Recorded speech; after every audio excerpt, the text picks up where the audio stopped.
Hi guys, ito pala yung arugula. Ayan, lilinisin ko yan ngayon. Ayan, tanim yan ng mother-in-law ko. Tutulungan ko siya maglinis niyan dahil maraming order. Pag tuwing winter, marami nag-order niyan kasi ay, pinaparis nila yan sa isda. Ayan, pag nagluluto sila ng isda, yan yung masarap iparis, yung arugula.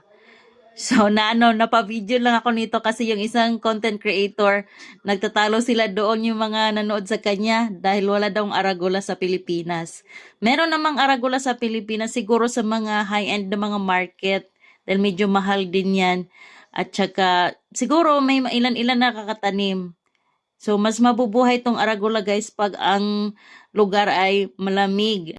Ang lasa pala nitong arugula ay mapait. Pero pag nahaluan mo siya ng gulay na pang salad at saka timplahan mo lang to ng lemon, olive oil at saka asin, mawawala naman yung sobrang pait niya.